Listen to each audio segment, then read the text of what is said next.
Hello guys, you are welcome to my YouTube channel. आज हम NCERT solutions के तहत क्लास 8 की बुक इट्स सो हैपेंड के lesson 1 how the camel got his hump के बारे में डिस्कस करेंगे। इससे संबंधित जितने भी प्रश्न बन सकते हैं उन सभी प्रश्नों के आंसर्स को हम आज यहाँ पे डिस्कस करने वाले हैं। तो कंप्रेंशन 1 से जो भी क्वेश्चन आंसर्स बनेंगे वो पहले हम उनको देखते हैं। The first question is What tasks do you think were assigned to the dog of and यहाँ पे and होगा and the ox। कुत्ते और बैल को क्या कार्य सौंपे गए थे, किन कार्यों को करने के वो कहा गया था। आंसर होगा the dog was assigned the task of फैचिंग sticks. कुत्ते को लकड़ी पकड़ करके लाने का कार्य सौंपा गया था। And the ox was assigned to plough the fields. और जो बैल था उसको खेत जोतने का कार्य सौंपा गया था। यानी कि कुत्ते को लकड़ी पकड़ के लानी थी और बैल को खेत जोतना था। नेक्स्ट क्वेश्चन है why did the camel live in the middle of the dessert. जो ऊंट था वो रेगिस्तान के बीचों बीच क्यों रहता था, यानी कि रेगिस्तान में ही क्यों रहता था। आंसर होगा camel did not want to do any work. Camel जो था वो कोई भी कार्य करना नहीं चाहता था। That is why he lived in the middle of the dessert. इसीलिए वह छिप करके मिडिल ऑफ द डिजर्ट में रहता था, यानी कि डिजर्ट के रेगिस्तान के बीचों बीच रहता था। नेक्स्ट क्वेश्चन होगा what made the dog, the horse and the aux very angry. ऐसी क्या घटना घटित हुई जिससे कुत्ता और बैल और घोड़ा तीनों नाराज हो गए थे। तो आंसर होगा the dog, the horse and the aux were very angry. तीनों नाराज इसलिए हुए क्योंकि the camel was not doing any work. जो ऊंट था वो कोई कार्य नहीं कर रहा था। And they all were asked why the man. और जो उनका मालिक था या जो आदमी था वहां पे उसने उनको कहा था कि to do the extra task to complete compensate for the camel. क्योंकि जो व्यक्ति था, मालिक था उनका, उसने ऑक्स, डॉग और हॉर्स को ये कहा कि तुम जो कैमल कार्य नहीं कर रहा है उसके कार्य को तुम क्षतिपूर्ति के रूप में तुम ही करके दोगे।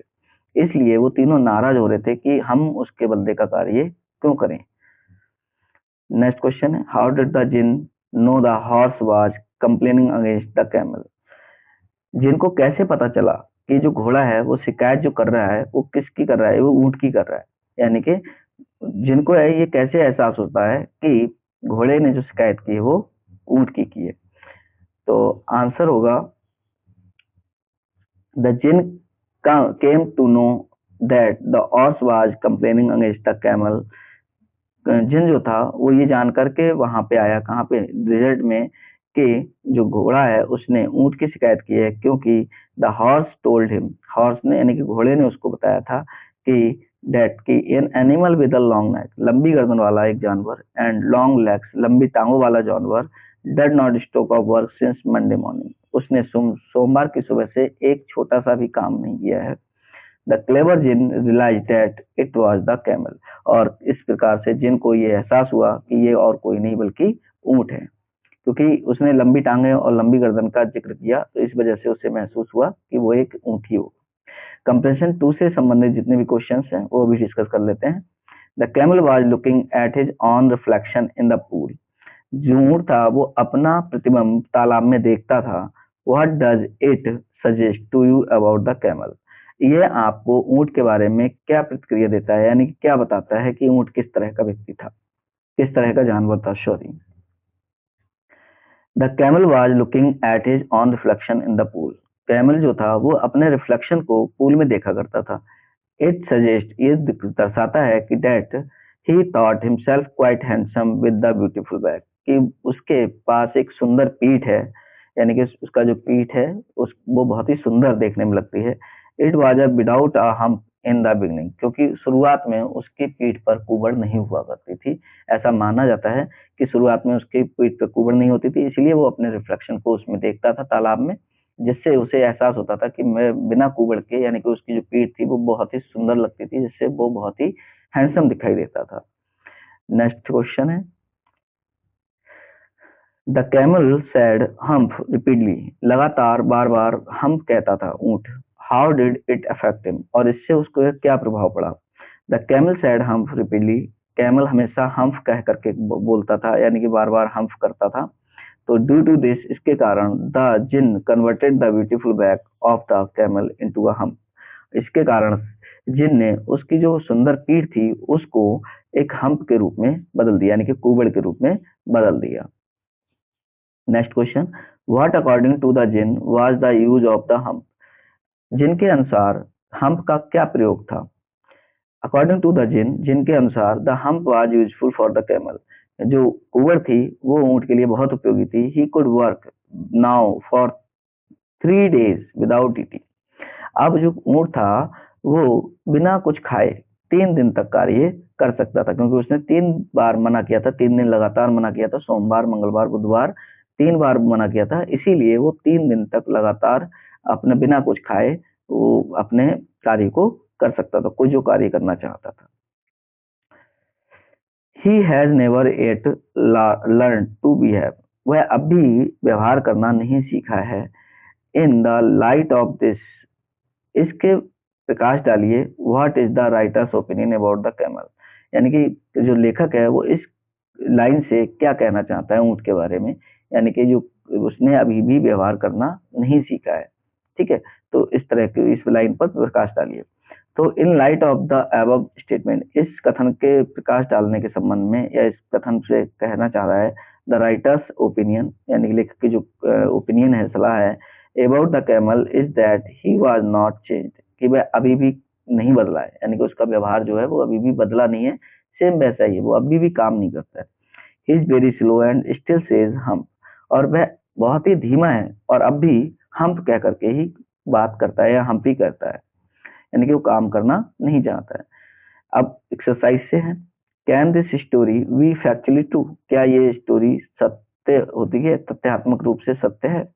No, this story cannot be factually true, ये स्टोरी जो है वो फैक्चुअली ट्रू नहीं है, क्योंकि इट इज इमेजिनरी स्टोरी, ये काल्पनिक कहानी है, but gives a special message that one should not sit idle, लेकिन ये एक बहुत विशेष मैसेज देती है, संदेश देती है कि किसी भी व्यक्ति को निष्क्रिय होकर के नहीं बैठना चाहिए, यानी कि कुछ ना कुछ वर्क करना चाहिए। Next question, what according to you is the story about, यानी कि आपके अनुसार ये कहानी किसके बारे में है। Consider the following, in 4 point दिए गए हैं, इनमें से किसी एक को कंसीडर करना है। हाउ द वर्ल्ड बिगन, संसार कब प्रारंभ हुआ, ये कहा इसके बारे में है, नहीं।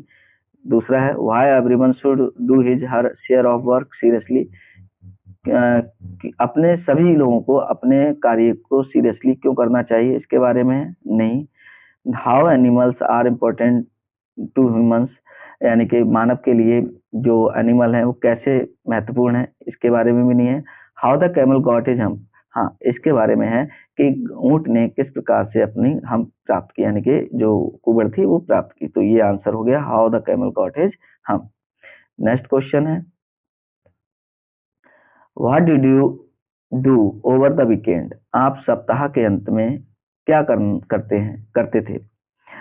वर यू जनरली एक्टिव और आइडल, या तुम एक्टिव रहते हो या निष्क्रिय रहते हो। Please check your back before starting to discuss और आंसर द क्वेश्चन, अपना जो आंसर देने से पहले अपनी पीठ को एक बार चेक कीजिए कि आपके कहीं कुबड़ तो नहीं है। ये एक सेंटेंस दिया गया है, इसमें हम बताएंगे। I did a lot of work over the weekend, मैंने सप्ताह के अंत में बहुत सारा कार्य किया। I did not sit idle, मैं निष्क्रिय नहीं बैठा। आई वॉज वेरी एक्टिव, मैं बहुत एक्टिव था। आई डिड माई होमवर्क, मैंने अपना गृह कार्य किया। हेल्प माई मदर, मैंने अपनी माँ की सहायता की। In the house hold work, अपने गृह जो घर के कार्यों में। एंड प्लेड आउटडोर गेम्स, और मैंने बाहर के जो गेम थे वो भी खेले, यानी घर के बाहर जाकर के गेम्स भी खेले, ये मैंने सारे कार्य किए।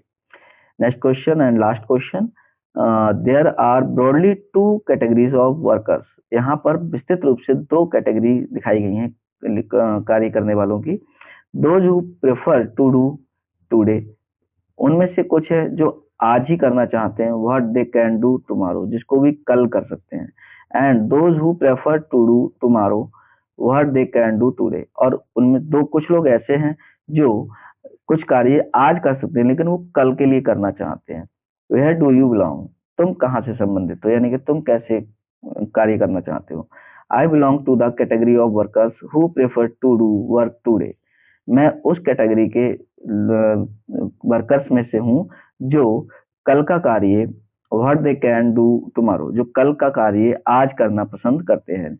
इसमें एक मुझे दोहा याद आ रहा है हिंदी में, काल करे सो आज कर, आज करे सो अब, पर में परलय होएगी, बहुरी करेगो कब। ये इसका तात्पर्य यह है कि जो कल करने का कार्य है वो आज कर लेना चाहिए, वो आज का है वो अभी कर लेना चाहिए, क्योंकि आने वाले समय का कोई पता नहीं होता है कि कब क्या हो सकता है और आपका जो कार्य छूटा हुआ है वो कब होगा। फिर ये एक रडयार्ड किपलिंग राइटर्स हैं, एवरेज लिया गया है इनमें से, और बहुत ही अच्छी कहानी थी ये, जिससे हमें सीख मिलती है कि कोई भी कार्य हमें कल के लिए नहीं छोड़ना है, हमें आज ही उसको फिनिश करना है। Thank you.